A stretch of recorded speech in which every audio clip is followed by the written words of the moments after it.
संभाव्य बन्या को दृष्टि रखी पिपिली जनप्रतिनिधि भेटिले पूर्वतन विधायक रुद्र प्रताप महारथी। वर्षा दिन में पिपिली डेलांग अंचल दया और भार्गवी नदी में बन्या संभावना को दृष्टि रखी समस्त जनप्रतिनिधि मानक सहित आलोचना करिसेंती रुद्र प्रताप।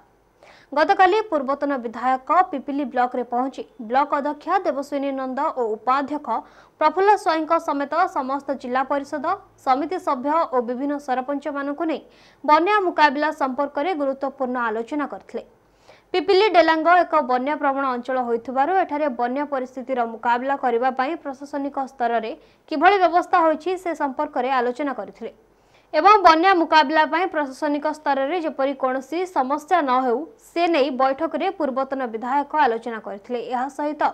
पिपिली डेलांग देई जाइथिबा दया और भार्गवी नदीबंध सुरक्षा निमंते समस्त जनप्रतिनिधि मानकु सजग रहिबा पई से परामर्श देथिले। या सह डेलांग नुआहाट ठारे दया नदी बंध दबिबा स्थान परिदर्शन करी यार स्थायी मरामती कार्य पई तुरंत सारिबाको विभागीय अधिकारी सहित आलोचना करथिले पूर्वतन विधायक रुद्र प्रताप महारथी।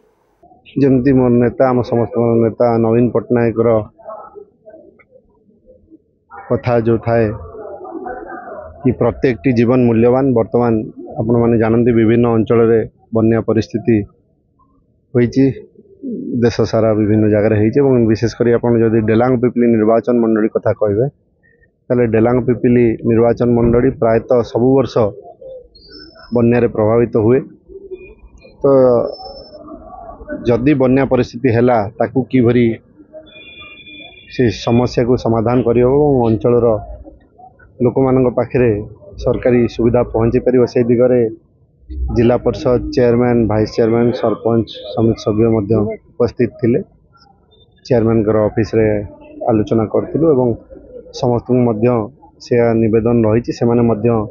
विभिन्न दिगरे ताकू किपरि समाधान करियो जदि बन्या परिस्थिति हैला से दिगरे मध्य कलेक्टर सहित आलोचना करेंगे। चेयरमैन वाइस चेयरमैन जिला परिषद लिखित आकार गोटे चिट्ठी देवे कि कौन कौन पदक्षेप नि बन्या परिस्थिति है डेलांग पिपिली अंचल कौन ताकू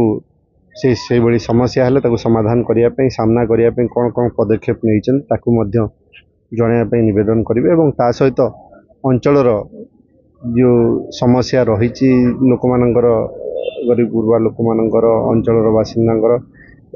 कि जदि समस्या रही किभरी समाधान कर सरकारी सहायता केमती ठीक से लोक मान पाखे पहुँची पार से दिगरे आलोचना होता। विशेषकर जो डेलांग देखिए कल्याणपुर पंचायत नदी जो समस्या से रही निम्नमान काम होता स्थानीय लोक अभियोग कर से जगह फील्ड बुलिकी लोक समस्या नहीं निश्चित रूपे जहाँ आप कहते से विषय में अवगत अच्छी विजिट कर आशा करी नूतन भाव में दायित्व थिबा सरकार एवं लोक प्रतिनिधि एमएलए एवं सांसद से दिगरे कार्य करेंगे एवं ऑफिशियल मान सहित विशेष करी चेयरमैन वाइस चेयरमैन जिला परिषद आलोचना करिसेंती डेलांग ब्लॉक एवं जहाँ आप कहते सेठी बाली बस्ता दि जाइए किंतु जो अभियोग आसुची ठीक से काम हुए ना मोर आशा और विश्वास रही सरकारी अधिकारी तार समीक्षा करके पदक्षेप। आज पूर्वतन विधायक प्रिय नेता रुद्र प्रताप महारथी आसी पिपिल ब्लॉक संभाव्य बन्या परिस्थिति आलोचना करने आसी पिपिल ब्लॉक रे चेयरमैन वाइस चेयरमैन जिला परिषद सरपंच नोमिनी माने बसी आलोचना कले किभली जो पंचायत गुड़िक आफेक्ट हम से पंचायत गुड़िक किभली पदक्षेप नियाजिबो सरकारी अधिकारी मानक सह आलोचना करने परामर्श देते एवं जिलापाल महोदय को गोटे लिखित भाव में दवापाई जेहेतु पिपिली ब्लॉक गोटे बन्या प्रभावित अंचल से आगुआ पदक्षेप नेबापी व्यवस्था करने गोटे जिलापाल लिखापी परामर्श देते एवं समस्त सहयोग नहीं समस्त सांगे काम करने परामर्श देते। आज पूर्वतन विधायक दैबात आसी पहुँचले आम ऑफिस रे एठी आमर 25 पंचायतर सरपंच पंचायत समिति सभ्य सभ्य जिला परिषद सभ्य को उपस्थित रे किसी मुरबी स्थानीय व्यक्तित्व अन्य पंचायत थिले एठी पूर्वतन विधायक କଥା ଥିଲା ବର୍ତ୍ତମାନ ସବୁଦିନ ବର୍ଷା ହେଉଛି ବନ୍ୟା ହେବାର ସମ୍ଭାବନା ପିପିଲି ଏକ ବନ୍ୟା ପ୍ରପୀଡ଼ିତ ଅଞ୍ଚଳ ତେଣୁ କେଉଁଠି ବନ୍ୟା ହେବ କ'ଣ ହେବ ସେ ସମ୍ପର୍କରେ ମୁଁ ଆଜି ସମସ୍ତ ସରପଞ୍ଚ ସମିତି ସଭ୍ୟ ଜିଲ୍ଲା ପରିଷଦ ସଭ୍ୟ ସମସ୍ତଙ୍କୁ ଅନୁରୋଧ କରୁଛି ଯେଉଁଠି ଯାହା ହେବ ଆପଣମାନେ ସହଯୋଗର ହାତ ବଢ଼େଇବେ ଏତିକି କହି ତାଙ୍କ ବକ୍ତବ୍ୟ ସେ ରଖିଥିଲେ ତାହା ଆମେ ଏକ ଲିଖିତ ଆକାରରେ ମାନ୍ୟବର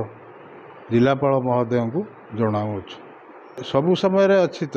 କେଉଁ ଜାଗା ରହୁଛି କେତେକ ଜାଗା ରହୁଛି ଦୁର୍ବଳ ଆଉ ବନ୍ୟା ଯେତେବେଳେ ଆସିବ ବଡ଼ ଧରଣର ଆସିବ କି ମଧ୍ୟମ ଧରଣର ଆସିବ ସେ ବାବଦରେ ବି